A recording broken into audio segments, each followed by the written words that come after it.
pictures of the two flags. The Mexican flag and Italian flag, well, they're kind of some of the same colors. Mexico's got a gigantic eagle and a snake. Italy doesn't. The guy was confused. Okay.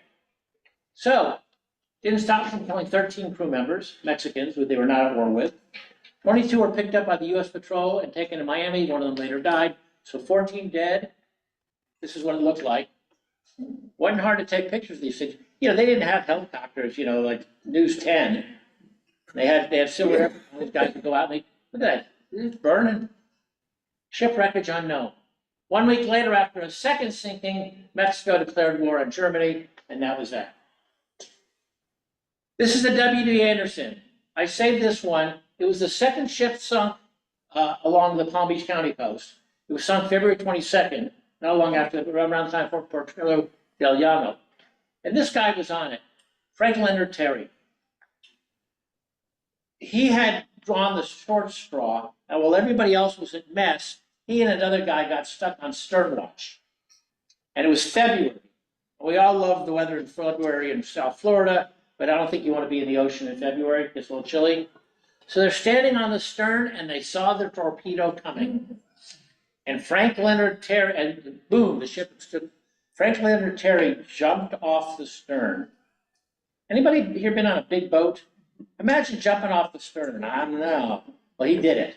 So now he's in the water. His friend jumped off. He looks over, his friend's on fire. The guy burned to death, sank under the water. He sat in the water all night, freezing. When he was finally rescued and brought to a hospital in Stewart, well, when they pulled him out of the water, he thought his legs were gone. He thought a shark had eaten him because he couldn't feel them. So here he is in the hospital, front page story of the Miami Herald. And what's his line? When I interviewed him in 1992, he's gone now. I interviewed him in 1992, and I said, "What do you remember?" And here's what he said. Oh, it's hard to read it. "It was my first trip to Florida. I didn't like the experience." Gotta love it. So the U-boats could pretty much do what they wanted. It's like I said, everything was backlit. There were no escorts. They could pretty much sink whoever they wanted. Hitler had given orders never to fire on the mainland. Now, this is a guy that didn't, you know, have a line on anything, but for some reason, this was a line he wouldn't cross, never fire on the mainland. But of course, people on the mainland did not know that. So here's some of the things they did. Some of you, if you're of a certain age, your parents or grandparents told you this. They taped up the headlights so the U-boats couldn't see those lights flashing along the coast roads. They put lights on street lamps shining straight down. And the guys at the school, the teacher said, if you didn't see it, don't talk about it. The enemy might be listening. How's that for paranoia? They thought there were German spies right there in the school. Now, this is what scared them about possible German invasion, something. This is what a lot of Florida still looked like in the 1940s, wasn't it? I'm going to bet that the area from around Coconut Grove to maybe Homestead along the coast of South Florida, not a lot of people, right? A lot of empty spaces. Yeah, you guys could just walk on the beach, right? So they started patrolling the beach. They brought in kids from Kansas to ride horses because they didn't have enough people here that knew how to ride a horse. It's an interesting story about this. If you guys are all familiar with northern Palm Beach County, the Jupiter, you know that a lot of the inlets along Florida's coast are not natural. Or if they are natural, they've been expanded or enhanced through dredging. Well, the Jupiter Inlet is like that. And they have to constantly dredge it to make it deep enough for the channel. I mean, heck, you know why it's called government cut? Because they have to keep dredging it or the cruise ships can't get in. So it's called government. The government pays for it, so it's government cut. Well, Jupiter Inlet constantly had to be dredged. During World War II, they had a big storm, big hurricane, and it filled in the inlet, brought it to like knee deep. And they were getting ready to reopen it, and they said, you know what, wait a minute. Let's leave it closed so that these guys don't have to take a 1-hour detour. If you're familiar with the Jupiter Inlet, you got to go way and way back around. So they kept the inlet closed. Then they had something called the Civil Air Patrol. There were people that had private planes. The airport in Lantana was very popular for Civil Air Patrol, and also, I believe, in Opelika, had a lot of Civil Air Patrol. And then they had these guys, they called them the Mosquito Fleet. These guys are going to look for U-boats. Now, what's the question I always asked?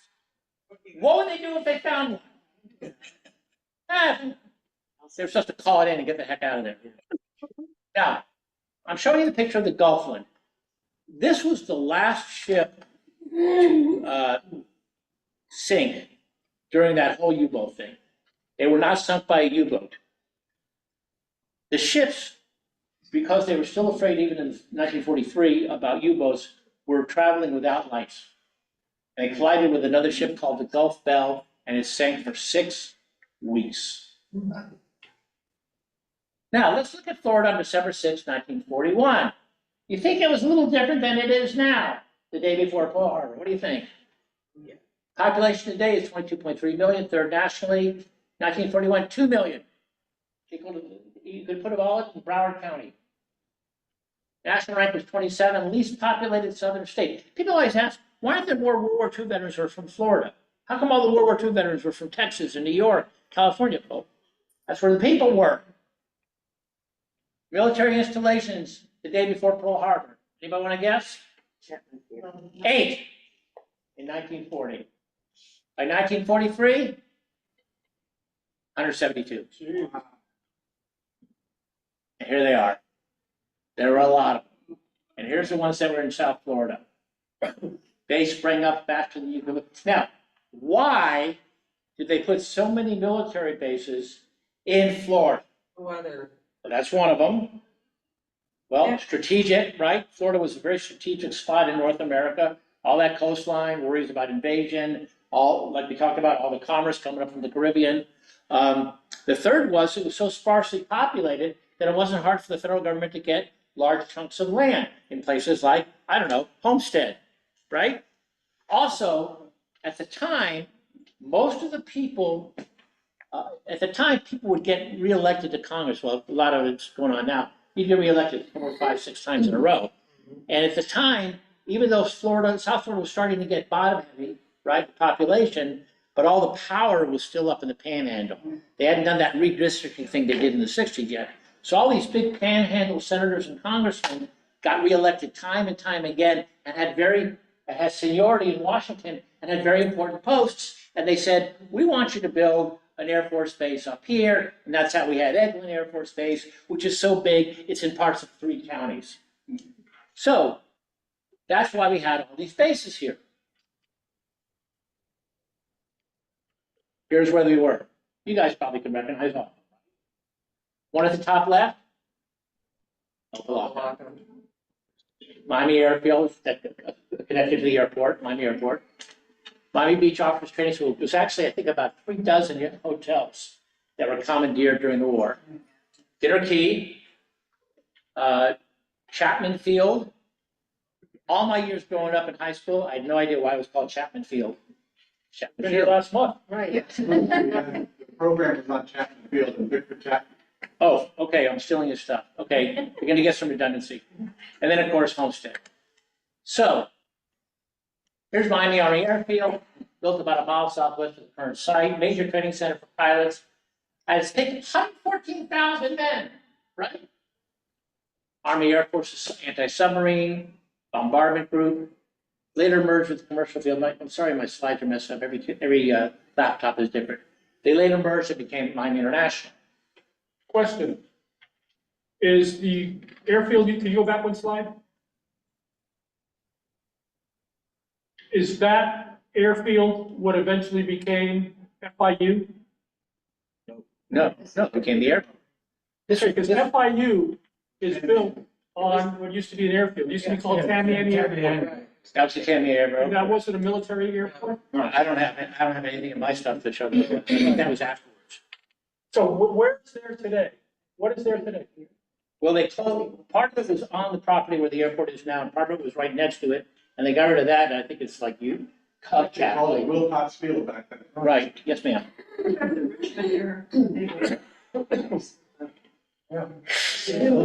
Coast Guards. You're being impatient. All right, we'll get there. Sorry, we'll get there. Eliot, sorry to belabor the point. That major road that's on the left side of that picture, what road is that, you know? I'm trying to fix the word, this is 36th Street. That is what?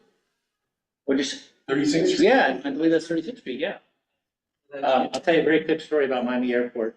when the Miami Dolphins won their super perfect season, Howard Kleinberg allowed his 16-year-old son, who had a driver's license for 6 months, to take his 10-year-old brother to the northwest corner of the Miami airport at 9 o'clock on a Sunday night. And you know what the northwest corner of Miami airport looks like at 9 o'clock at night?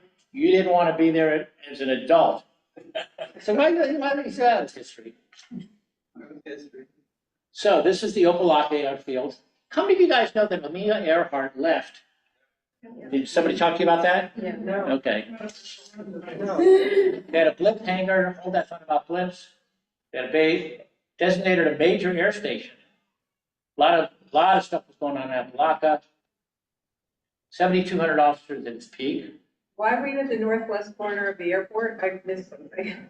Oh, no, I went to the northwest corner of the airport as a little kid, because that's where the Dolphins were landing, and they didn't have a fancy stage like they have now, they just had a flatbed, basically. Oh, It's so a you different era. went there to see the players. The arriving Dolphins, you better believe it. Okay, so that's Opelika Airport now. And this, of course, is Miami Beach. Several Miami Beach hotels. Let me tell you something. They did this all over Florida, commandeered hotels for training and for rehab. The hotel owners loved it. No, they didn't. Well, business was down anyhow. Well, they didn't have much choice in the matter. At its peak, 85% of the hotel rooms, a fourth of the state's total hotel space, was being used by these guys. 1/4 of officers and a fifth of the entire Army, Air Forces trained in Miami Beach. Now, there's an interesting thing about this picture. Show these guys in the gas masks. And the interesting thing about this picture, because I've done a little research on this, is that some of these people were not American. They were from places like Poland, France, China. What were they doing? They were training with the Americans so they could go back with them and try to take back their countries. But another interesting thing was happening. These guys from New Jersey and Chicago and Minneapolis, here they are standing on the beach in February. And the guy turns to his buddy and he says, "It's February. It's lovely." Hold that thought.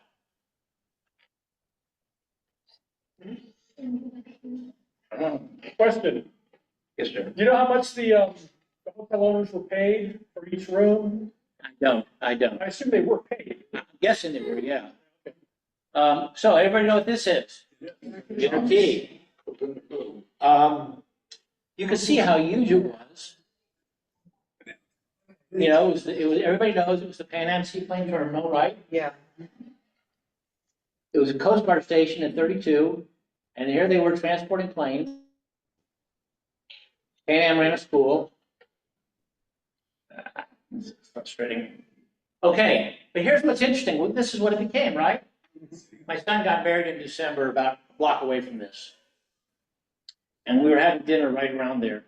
And I turned to my brother and I said, you know, they're building a new city hall. What's going to happen to this one? And my brother and my brother-in-law were both cynics. They said, it'll get torn down. I said, it's on the National Register of Historic Places. And they said, this is South Florida. It'll get torn down. So, I'm not a resident of Dade County anymore. And even though I'm a retired journalist, I'm not supposed to give you my opinion on anything. But here's the deal.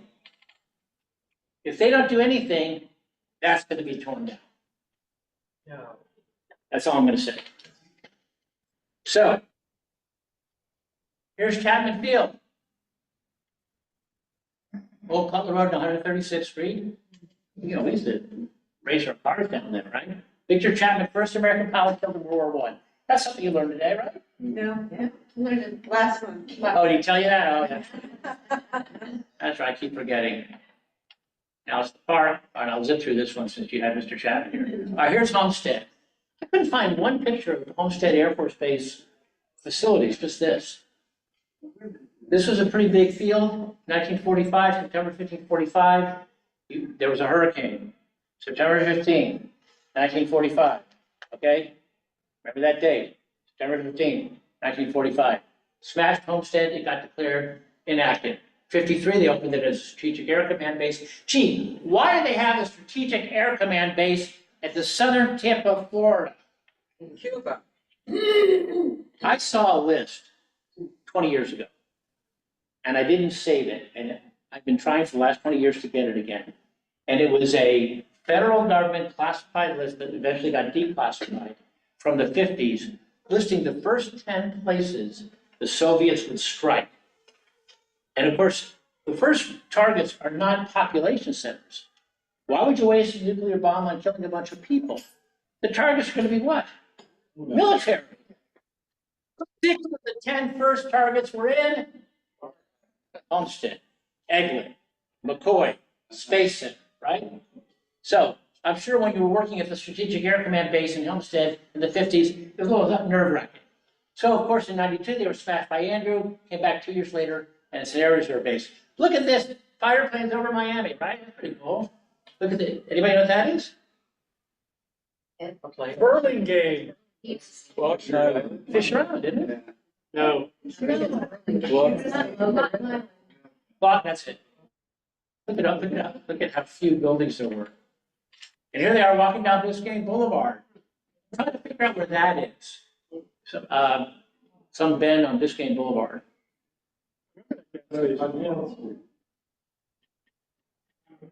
Now, who's the person that asked me, what about? Yeah. This is by far the coolest base in South Florida during the war. I mean, look at that. I found these pictures online, they're stunning. $13 million, 251 million in today's dollars. 2,000 acres, one of only 10 bases, military bases for blimp. Second largest in the US, biggest was in Ohio, that's where they built all the planes, all the blimps. 3 hangars, 1,000 feet long. Can you imagine? Everybody knows where they were, right? Where this blimp base was. Mooring sites, helium plant, and the works. So let's talk about K-74. Who knows about K-74? Okay. Of all my research, I mean, the stuff about the U-boat sinkings just blew my brains out. And in fact, when I started researching all the U-boat sinkings, again, at the time I was looking where most of them were, which were between Boca and Cape Canaveral, and since I was writing for the West Palm paper, I was focusing on the part between Boca and Boca. The military had never declassified their U-boat sinking reports until the 50s. By the 50s, nobody cared anymore. So I was basically the first guy who actually got it all like on one map and gave the details of every ship and everything. So that was kind of cool. But even at the time, I did not know about K-74. And I do now. There's a fellow named Anthony Atwood. He now runs the museum down there. This is his doctoral dissertation. He'll be our speaker again in April. Okay, he can tell you all about K-74, but I'm going to tell you a brief version. It was built by A. Goodyear, right? On July 18th of 1943, they were on combat patrol, crew of 10, death bombs, caliber 550 caliber machine guns. What were these blimps doing? What were they? Why were they floating around off the coast of South Florida? What were they looking for? U-boats. They were looking for U-boats.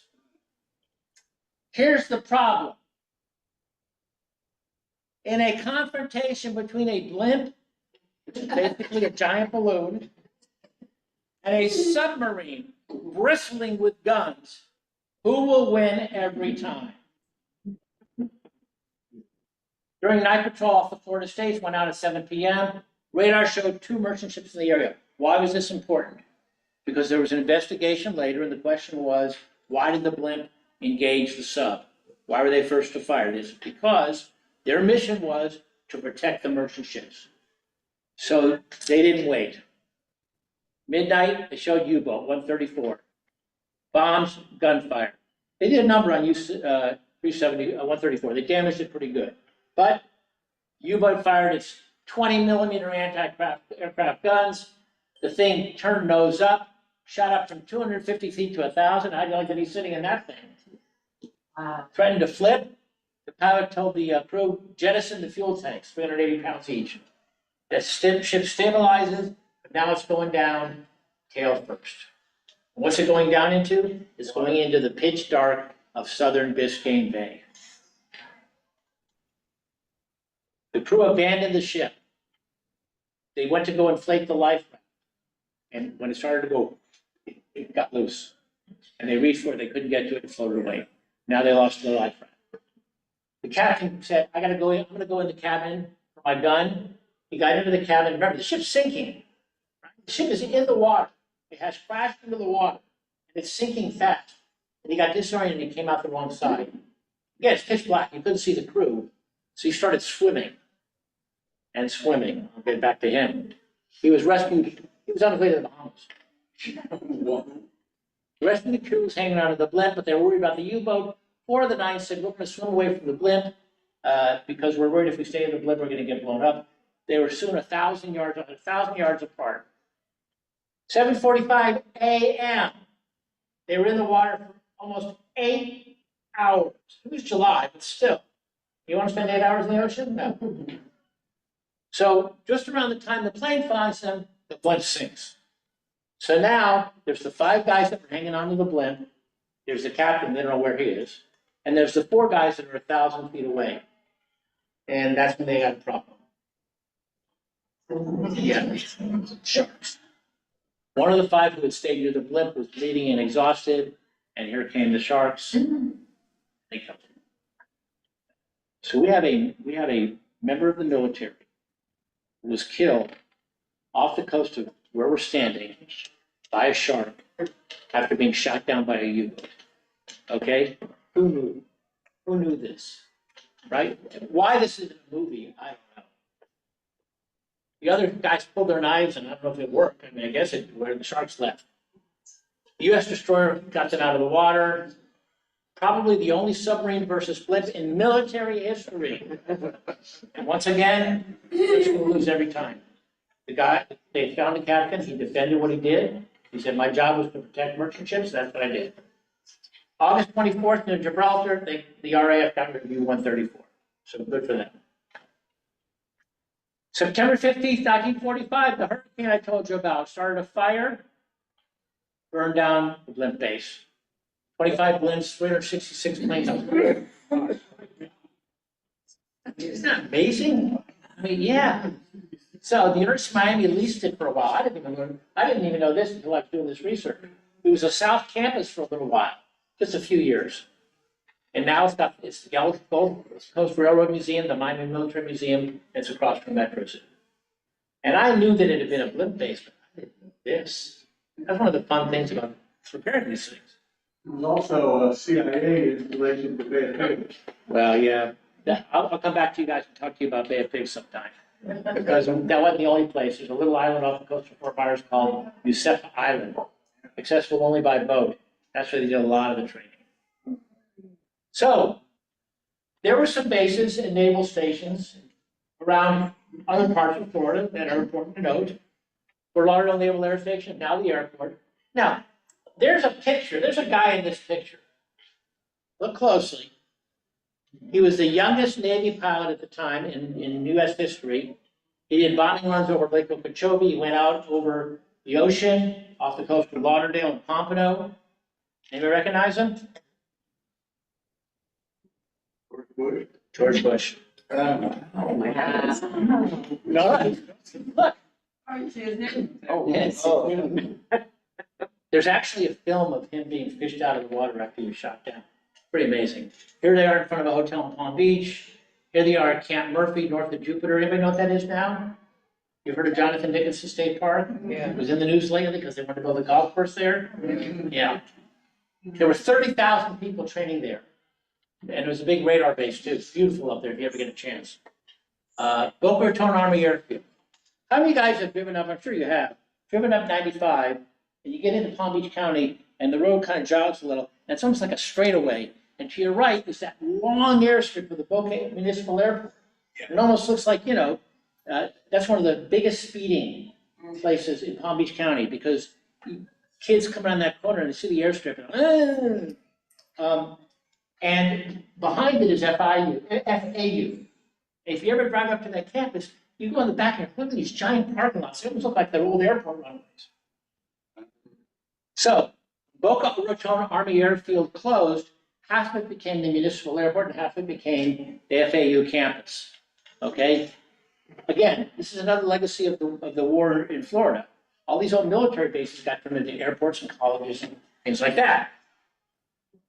The story of the Boca Raton Army Airfield was kind of interesting because in the beginning of the 20th century, a group of about 24 young Japanese men came to Florida with this project, somebody talked them into it, to grow pineapple right around where Boca Raton Delray Beach is now.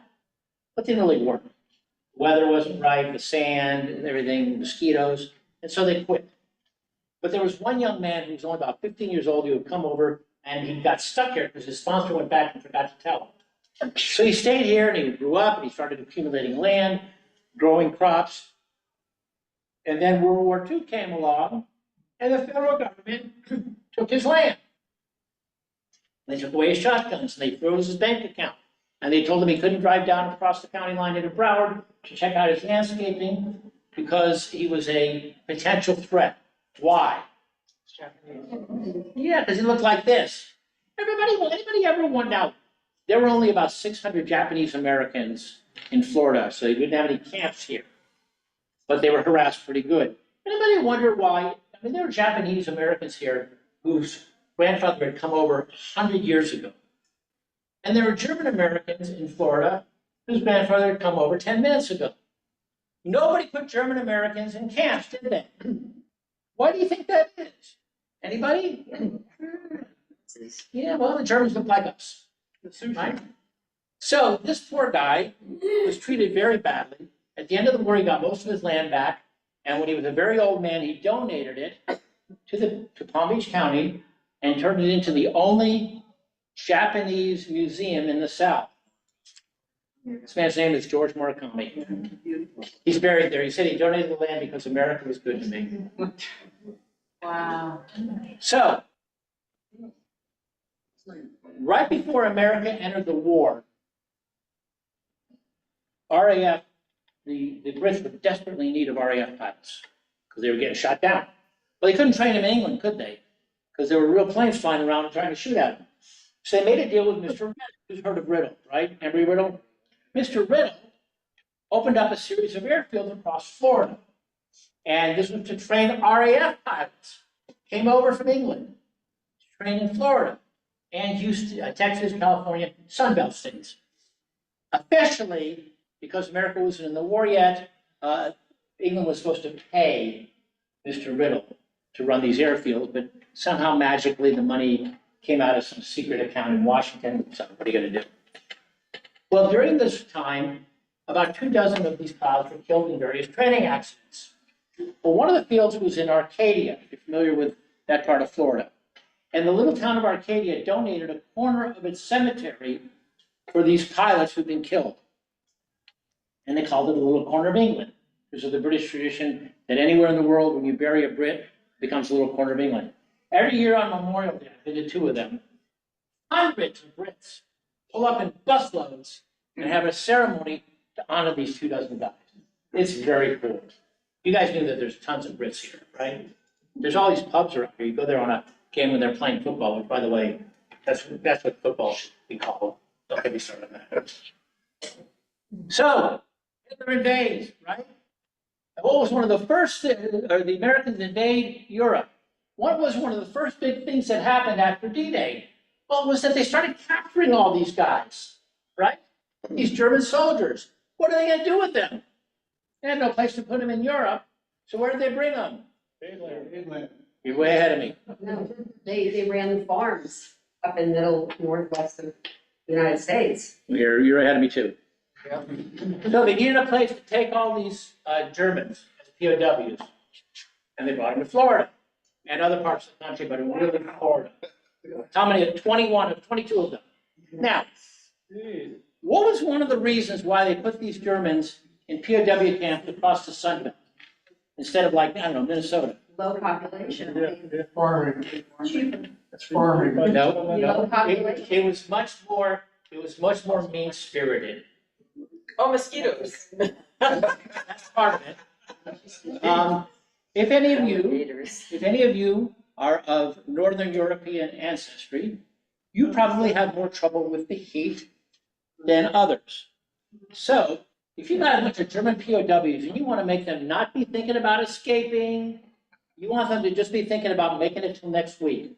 Put them in a swamp. You put them in a swamp, or you put them in a place where there was one guy who escaped from this prison, from this POW camp way up here, Blanding, and they caught him, and he was all full of scratches and bruises. And the local Red Cross happened to be making a visit, and they said, "You've been beating this guy," and the guy said, "No, I just got caught up in the sawgrass." He actually came back to the camp and surrendered.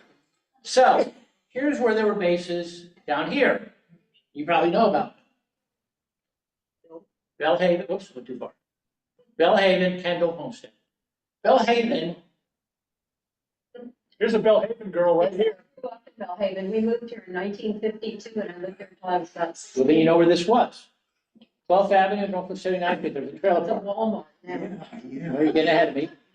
But I Opened did, May of 45, so it wasn't around very long. 460 POWs. Most of them worked in food preparation.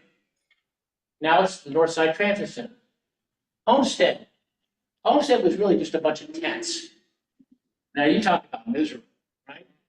No electricity, they had mosquito netting. They were mostly harvesting potatoes. After the September hurricane that we've talked about, they had them cleaning up orange groves. A lot of this I'm getting is from a guy named Robert Billinger, who wrote a book called Hitler Soldiers in the Sunshine State. I helped him on it. I gave him a lot of information. It's a really cool book if you ever want to read it. It's about all over Florida.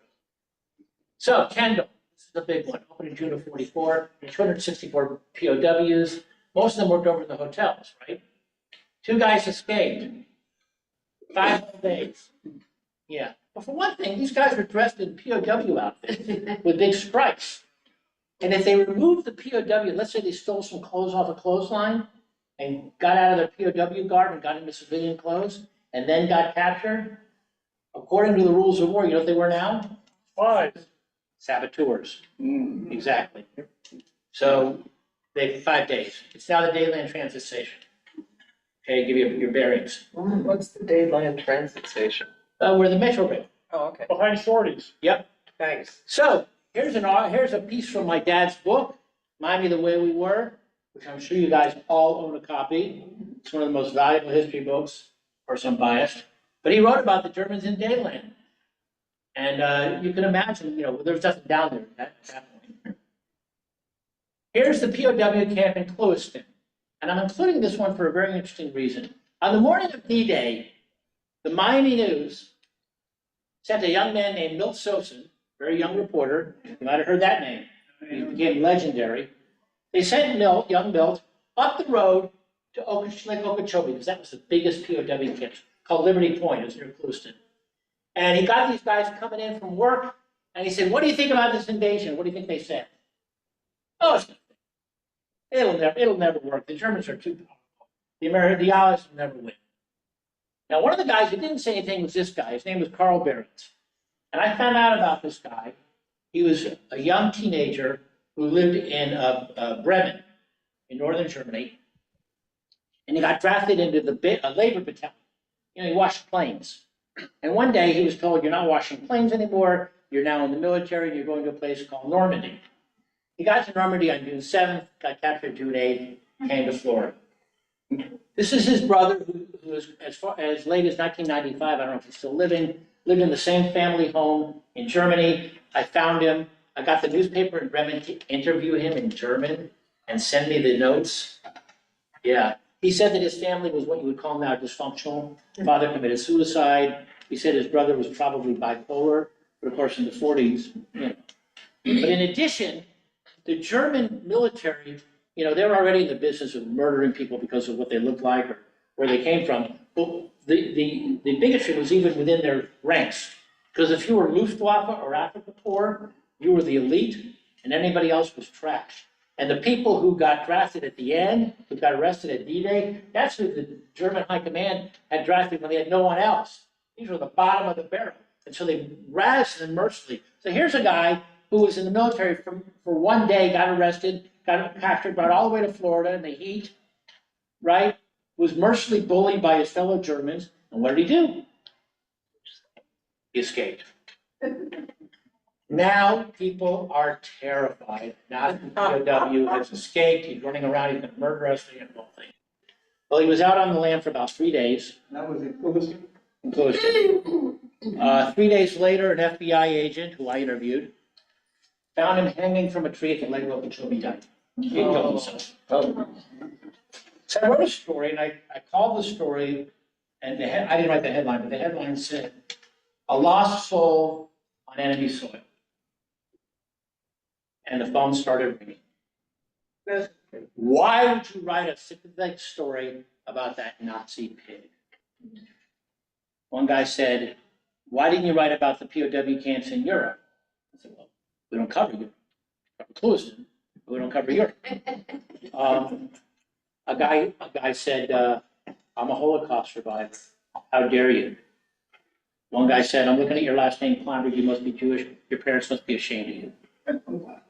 So I was trying to explain to these people that the way wars get started is when you broad brush everybody. All Germans were Nazis. All Germans were baby killers. We know that's not true. We know that a lot of guys were like this poor guy, Karl Behrens, okay? And he wasn't a monster. There were plenty of monsters to go around in Germany and Europe during World War II. This guy wasn't. And by lumping him in with everybody else, again, that's how wars get started. Well, that didn't stop the people from writing letters. How dare you say that he was mistreated? Well, I said he was mistreated, but I said he was mistreated by other Germans. But okay. So I finally had to decide these people's inability to be rational or objective came from a place I couldn't imagine. So I had to let it go. How am I doing on time? You're fine. Okay, I know that the library kind of pushed me back a little. Yes, ma'am. One question, with all the German soldiers that were located here during the war, did most of them stay? Because I don't think of us as having a high German population anymore. Oh, the German They Americans sent out flowed out of the military. Most of the POWs wanted to stay. Right. They weren't allowed. Yes, ma'am. Okay. Mom was and worked at a waitress at a beach during the war. And they had German POWs were deceased. Listen, most of the POWs, even with the heat and everything, will to be in Florida instead of Siberia. Right? I mean, as soon as the soldiers captured them, opened their mouths, if they were speaking American instead of Russian, the German soldiers wept. Because the Russians had a little axe to grind, didn't they? So, one of the great victims of war is the truth. And there were rumors of war, and rumors of war. There were rumors that ships boarded a U-boat and inside they found wholesome wrappers and wrappers for the Florida Theater. Isn't that what Gusman used to be called? Was it called the Florida? Olympia. Olympia, I'm sorry. Now, the funny thing about urban legends is that if you travel around the country, the legend is there, they just change a couple of things. So I talked to a guy who's a park ranger at Hatteras National Park in North Carolina, where they had a lot of ship sinkings up there. And he goes, "Yeah, up here, it was the Hatteras Bakery and the Ocracoke Theater." A lady said that she saw an entire U-boat crew surrender in the jewelry section of a bird on down. Another lady wrote in, when we were doing all the World War II stuff, lady wrote in, she said, a crew surrendered on a street corner in Palm Beach. Yeah. So I immediately found her phone, called me. "Oh my gosh, tell me what you saw." "Oh, I didn't see it." I said, "Well, who told you this?" She goes, "Oh, my mother." I said, "Oh, she's still living? I'd love to talk." "No, she's gone, but she didn't see it either."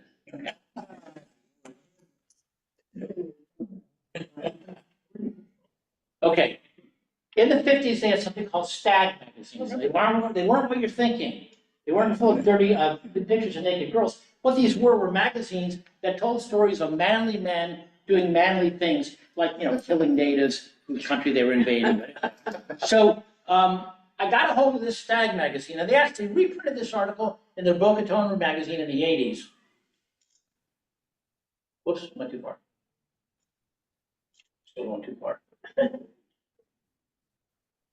Here we go. Right there. How the FBI cracked Florida's U-boat base.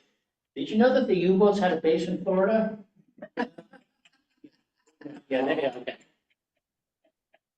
This lady, this article said that there was a lady who was actually German. She said she was, not loyal to Germany anymore, but she really was. And she was running a ham radio operation in the basement of her mansion in Palm Beach. And by the way, South Florida doesn't have any basements, do they?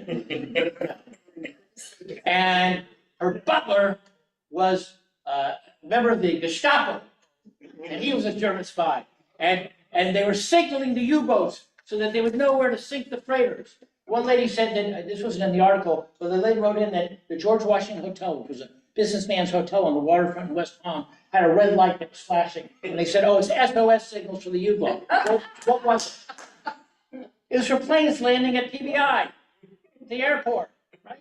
They had them down over by Miami Airport. I'm not signaling anybody. So she said that this lady was on the radio telling the U-boats where to go. It gets better. Here's one of the U-boats. They said this U-boat was in a secret cove on the intercoastal waterway side of this lady's mansion, behind her mansion, just sitting there, right? A mini German U-boat. And they had a big shootout. Stole this from They had a big shootout where the FBI rushed in and they killed that butler and they arrested the lady and they smashed the ham radio machine and they sent airplanes to drop bombs on this U-boat with apparently nobody in West Palm Beach hearing this. I actually found the guy 20 years ago who wrote this article. He was already in his 90s. I didn't know how much I wanted to take on him. He said, it was told me by a guy who knew a guy. But the guy who knew was there. What was his name? He gave me the name. He was an FBI agent. He wrote the FBI. I said, do you ever have an FBI agent with this name? And the answer was no. Question, that mini German sub, did that actually exist? No, I couldn't. I found that on the web, and I think they said it was a prototype. Okay. But it wasn't behind the mansion in Palm Beach. So, one time though, it happened, didn't it? Who knows this?